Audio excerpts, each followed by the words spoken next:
allowing yourself to feel that you are enough.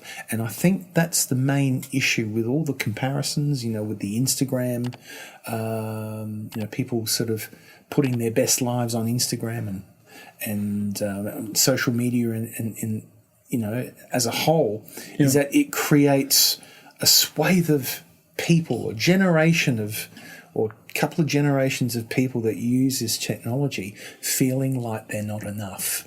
Yeah. Just themselves is not enough. Yeah. And that's really sad. And as a creative, you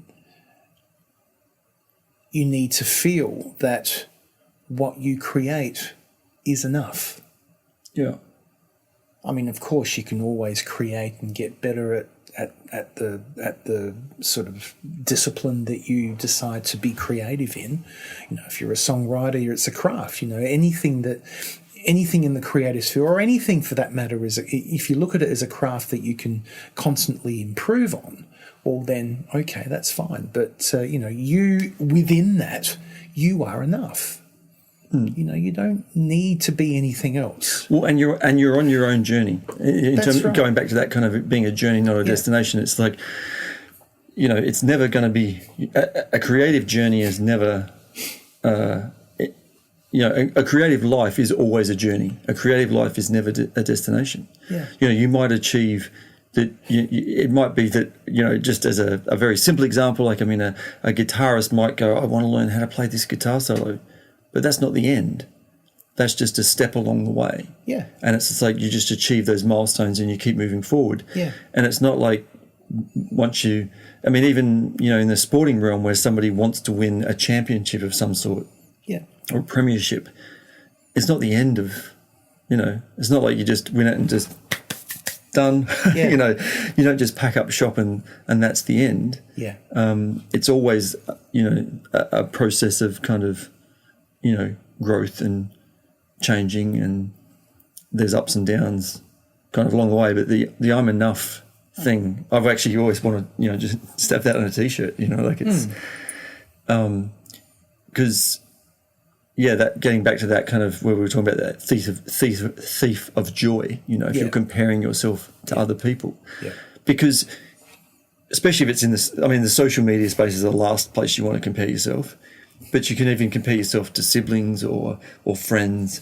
Yeah. And, I've met people where you go, this person's got a lot of cash and a lot of, fancy things. But then you see maybe their relationship and you think, I don't know if I would want to be in that relationship. Yeah. It doesn't seem as harmonious as I'd like to be, or their day is so busy that are they really being able to enjoy their day? Yeah. And I've always done what I've kind of wanted to do, I guess, for not for my entire life. I have worked for other people, but for a long time now, I've worked for myself. And I might not have as much as some other people, but I'm enjoying the journey. And, it's like you can have two people looking at the other person's life saying, I wish I had that. Mm. One person saying, I wish I had that person's freedom, and the other person saying, I wish I had that person's house, Yeah. And it's like, it's all different for everybody. Yeah. And I think in the creative space, again, there can be a bit of jealousy there in terms of somebody having some success. You're on your path with your music, for example, and somebody comes along and, suddenly has more success than you in a certain area, whether it be downloads or whatever it might be. Mm-hmm. But you've also got to ask yourself, we talked about last week about the TV shows. Yeah. Somebody might jump on one of those TV shows and they might have success and suddenly they're known by a lot of people. Mm-hmm. But you also have to ask yourself, do I want to go down that path? Because that path has certain parameters and, restrictions that come along with it. Exactly. And, it's not,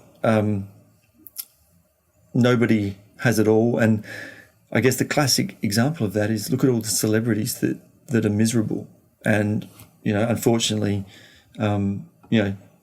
sadly take their own lives or are in rehab or are drug addicted. Yeah. You know, they're not drug addicted because they've got too much money to spare. They're drug addicted because their mental health is out the window, because their life isn't a happy place.